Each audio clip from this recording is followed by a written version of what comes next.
My name is Ann Shershin, and I'm the 6th Ward Councilperson for the town of Poughkeepsie.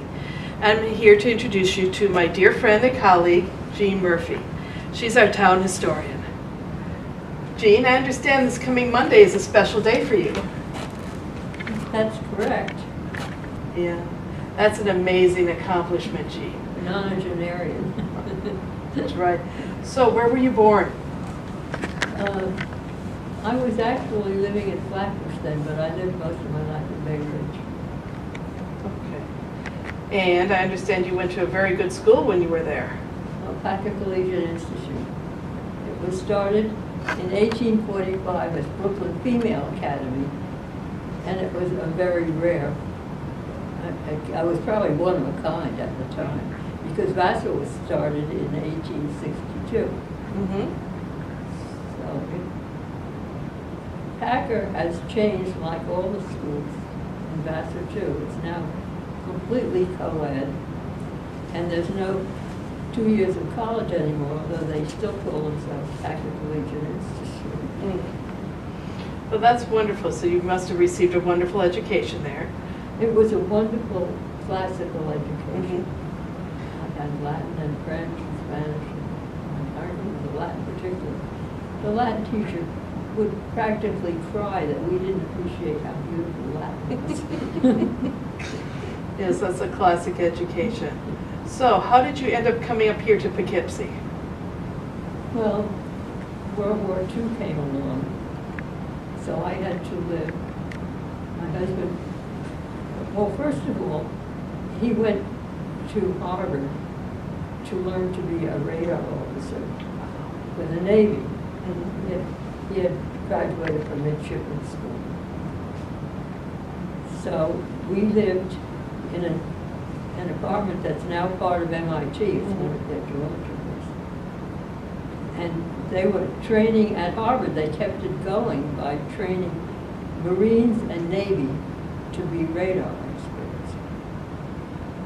So my husband managed to get a teaching job when he finished the training there so we could stay together a little longer. So we had like an extra half year before he had to go to work. And then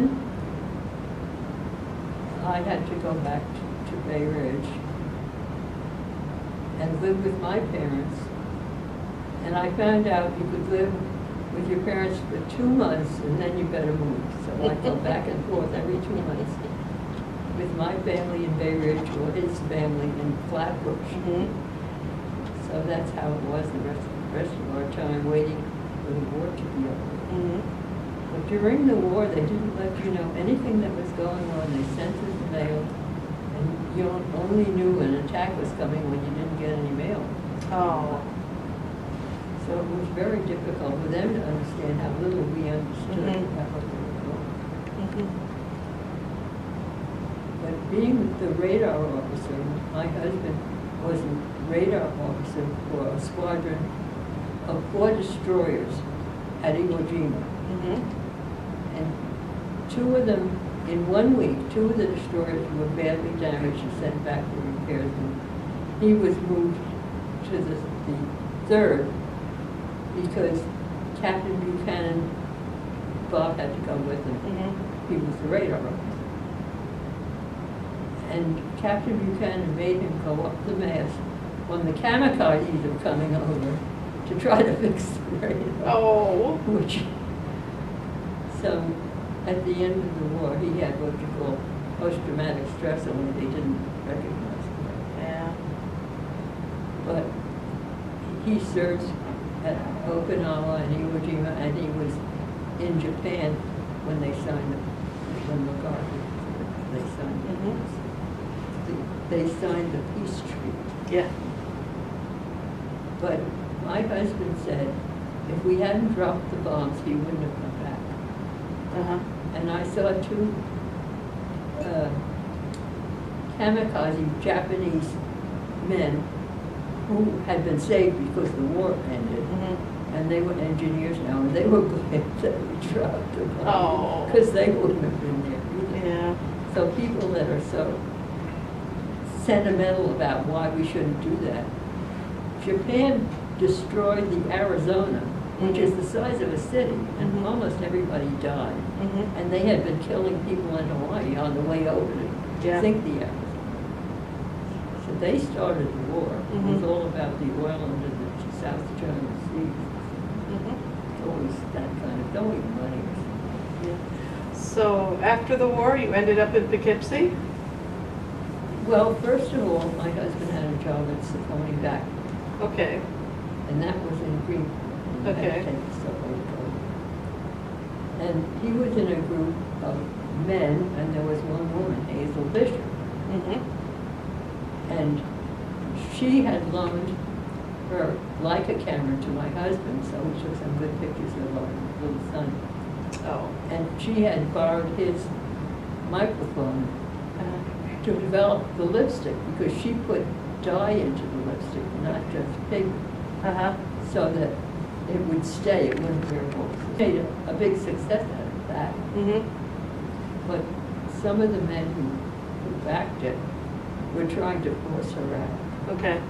But I know she managed to hang on, because I got literature from the National Museum of Women in Washington, and Mhm. she's one of the persons that they honor. Wow.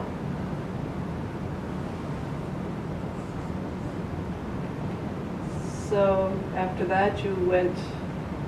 Oh, then my oldest son, we had 3 children in the family. Mhm. My oldest son got asthma, and the doctor said he had to leave early. Okay. So my husband had a choice of going to New Haven or Winchester Mhm. or Dutchess County with IBM, Poughkeepsie. Mhm. So he chose IBM. So yeah, so he became another IBMer. He came the end of 1950, and we moved in March 1st, 1951. He had to find us a house. Unfortunately, he bought the first house this guy ever built, and he never built another one. Oh no. But, so for a long time, I was trying to find a better house. Oh.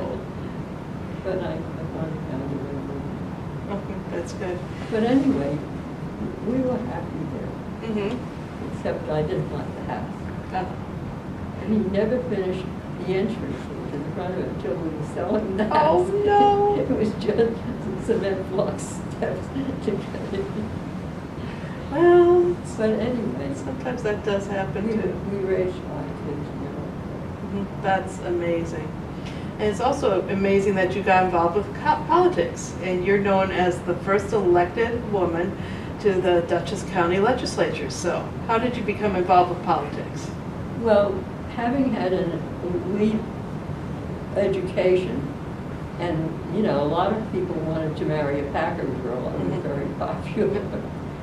Then coming up here and ending up, you know, washing diapers and just having, I needed to find something that would stretch my mind. Uh-huh. So, one thing and another, Women's Republicans was the thing that stuck. Mm-hmm. So Susanna Bedell, a local attorney, married to a surgeon. She was the president of one Republican club, and she wanted more women to be active. So when my committee man on Boardman Road, which is, I'm on the corner of Boardman and Main, Correct. was being sent to Sweden by IBM, I was in a race to replace him, because Joe Giudice, who was the Republican chairman, wouldn't meet with me. And I said to Susanna, "What do I do?" And she said, "Go to his office, he must open his mail." So I did, and I met him, and he said I'd be a good committee person, except he appoints a high school kid that Oh. lives on Sheldon next to the one that was there, Franklin Lodge. Uh-huh. So I ran as an insurgent, Mhm. and I had to go door to door. And those two are running together, saying vote for both of us, and I'm saying, it would be nice to have a woman. I don't care which one of them you vote for, but why not vote for me? Mhm. So I got more votes than either one of them. Oh, that's good. So Frank was elected again, and the kid who lived near him on Sheldon Drive That was the end of his political career. Oh. But he was never really a natural for that anyway. It was just somebody Frank knew. Mhm. So then, how did I become? Oh, we went to the county, was the supervisor of the town of Poughkeepsie. Mhm.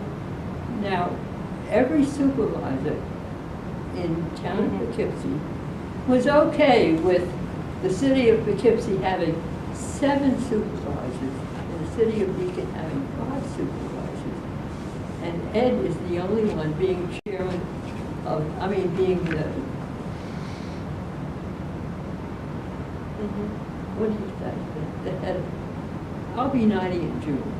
Sometimes the names are here and something else is over there. Yeah. But that's okay, because we could talk about some of your accomplishments now. Well, I wanted to say about it, he was the one that objected. So he was Yeah. going to take them to court because that's not right. That's not one way and one vote. No, The city of Poughkeepsie with the supervisor for every ward. right. And Beacon with, they get together and Ed's the supervisor of the largest town Yeah.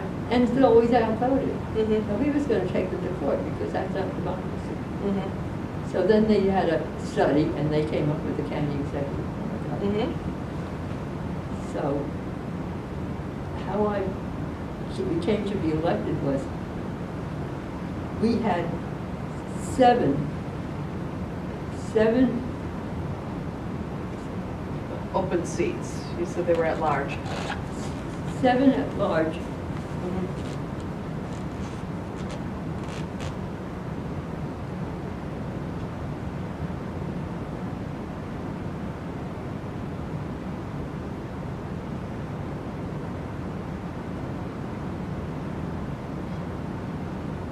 Well, anyway, we did get the Mhm. county executive form of government. Oh, they put up had a study and they decided to go with this. Mhm.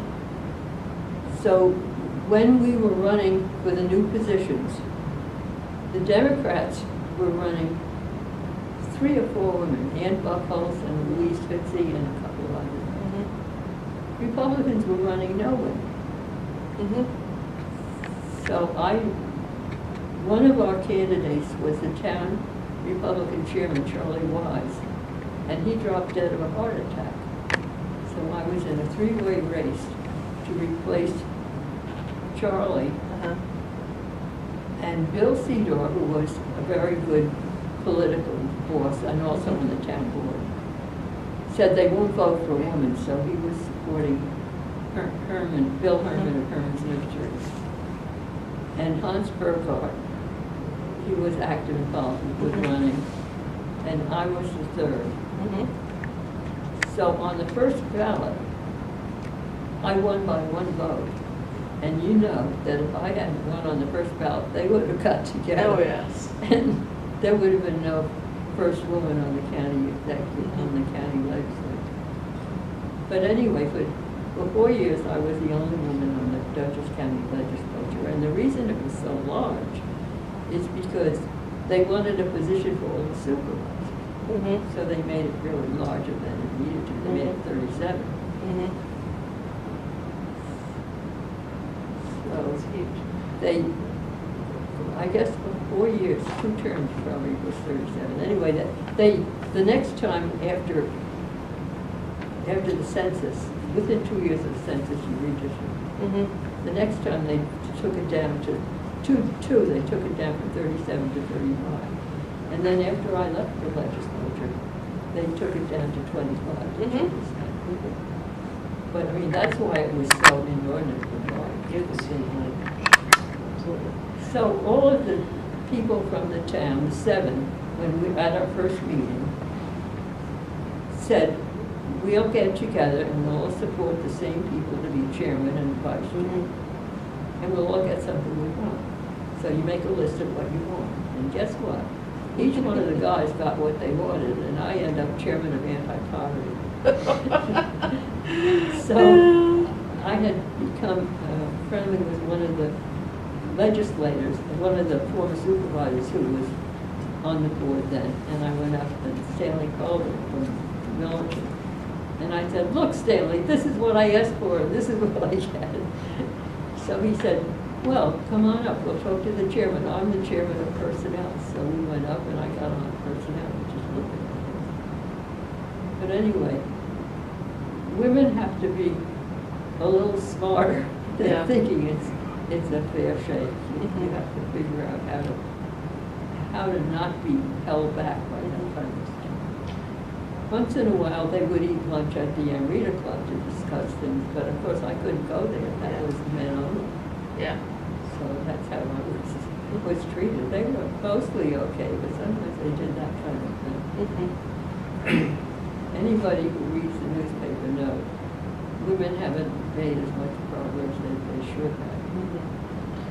So also, but tell about your impact on childcare in Dutchess County and also on the jails. Well, what women did, the first supervisor, the first county exec we had was Dave Shontak, and he was not prejudiced against women. He was really unusual. But Dorothy Lasday and Hilda Boma had been trying to get Dutchess County to have daycare for kids. Hilda came from Austria, and she and her husband wanted to get out when Hitler was going to be taking over.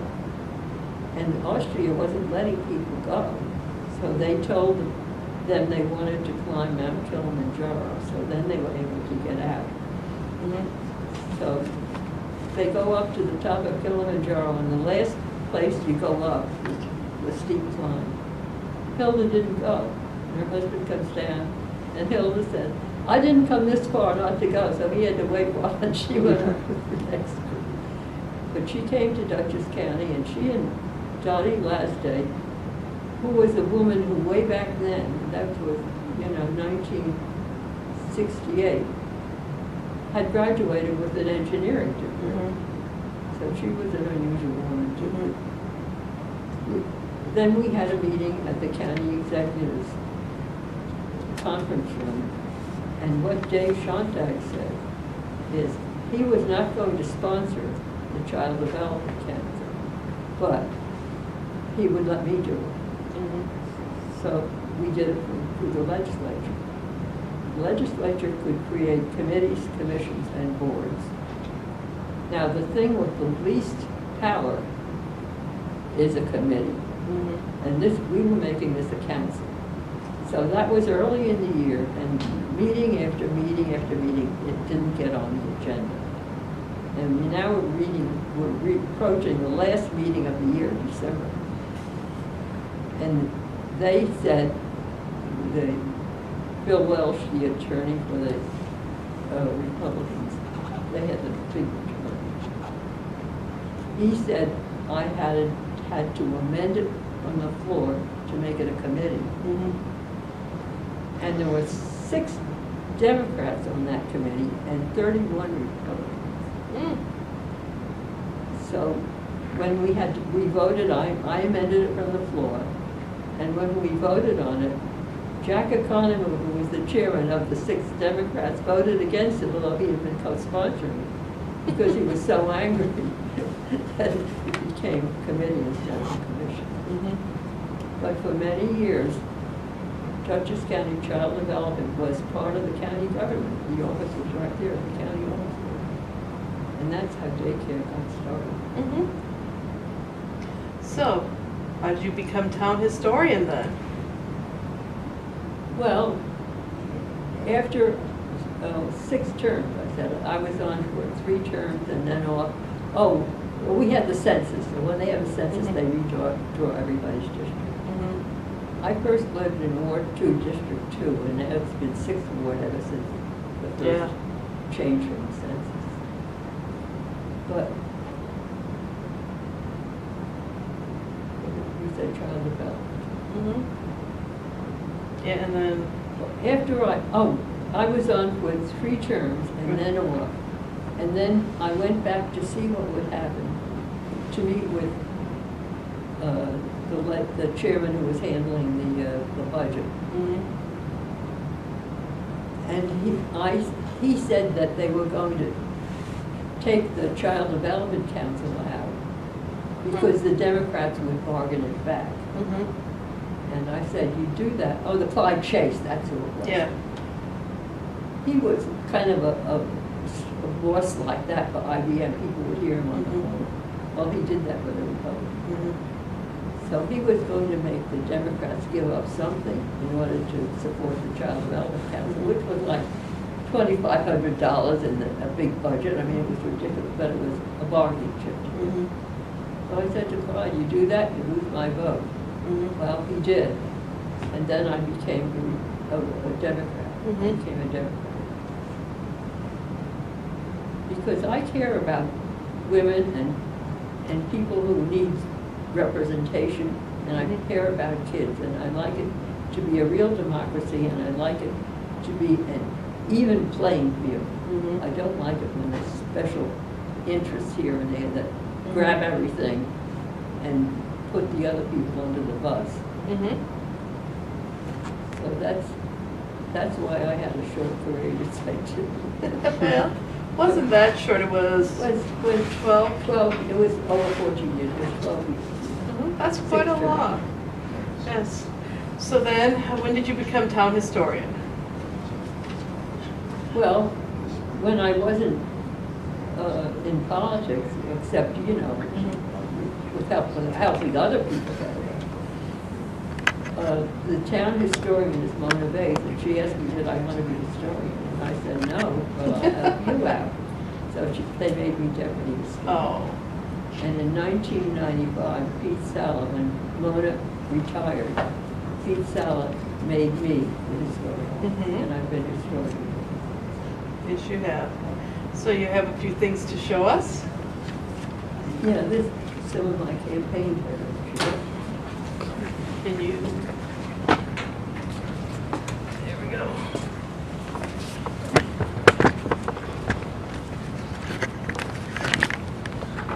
Well, Jean, you were quite the dish. That's awesome. There's a picture. Yeah. Oh my, look at that. There we go. Very nice. Very nice. Is that the picture that's up in the county? Yeah. Yes. Oh, it was the first legislature. Yeah. You got any more stuff? Yep. Yeah, this book has a lot of stuff. Yep.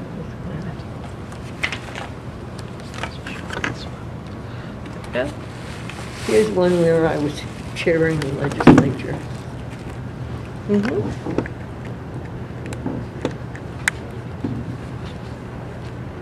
Yes. I see you've got the gavel action going on there. This is good. Keep them all in line.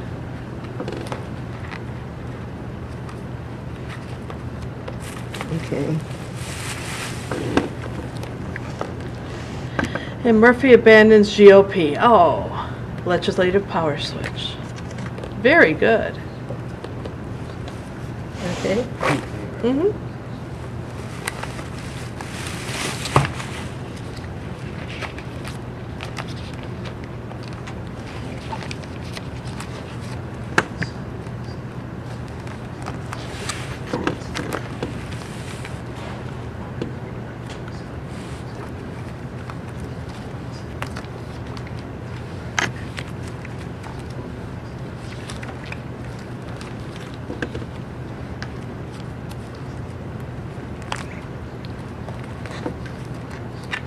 That one where I shifted and became a Democrat was even in the New York newspapers. Wow. With a picture too. Must have been shocking. Yeah, it's unusual for Oh. someone to do something like that. Very nice. Okay. In a way, it shortened your political career. That was Ed Schuler, who was the town of Poughkeepsie Oh, yeah. supervisor. So this is a scrapbook of your career?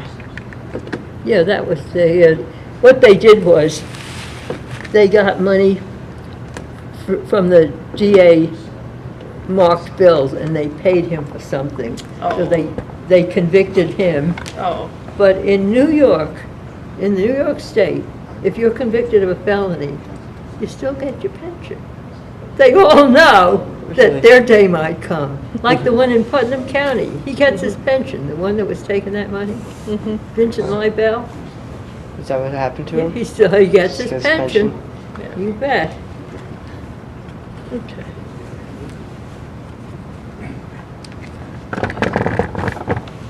Yeah, Jean, and we also have this map here you brought. Because this is one of the really good things you've done as town historian, is saved a lot of the relics and made copies of them so we can all enjoy them. So, you want to tell them where you found this map? Because this is a map of what Dutchess County was in 17... King Charles gave all of Long Island and New York City and up north of here to his brother, his Duke of York. And Duke of York married Beatrice Este, an Italian princess, and she's the Duchess. That's why it's Dutchess County. Mm-hmm. And he became King James, and I guess he served for about 3 years as king. But he was the son of Mary, Queen of Scots. Mm-hmm. And his brother also was his older brother. So, because they didn't stay Catholics, it was okay, because if they'd been Catholic, England would have been in with Spain and Italy, and it would have been a different world. They were able to have a democracy. Mm-hmm. So yeah, this is a lovely map of what Dutchess Hudson Valley used to look like. And But Emily Johnson's husband worked for Western Printing, and when they had a celebration, historical thing, her husband got them to print all these maps. mm-hmm. And I went to one meeting of the county historians after Emily was not historian. She was dying of Alzheimer's, really. Oh. But anyway, all of her stuff was there at a meeting, and everybody goes up and takes two, and I wait till the end, and I took everything that was left. So they helped me out to the car with the maps. Oh. And that's one that's framed in the back, and this is a copy of it. Absolutely. But that's our history. It's all Mary, Queen of Scots' sons responsible for this being Dutchess County. Yeah, I never knew that. So Jean, is there anything else you want to say before we close here? Anything else you want to tell them? I did stay permanently in politics. The town became my family, and That's true. it will be until the end. I really care about this town, and I want it to be fair, and I want people to be happy. I want it to be a place people want to come. Oh, that's great. Okay, thank you so much, Jean. You're welcome.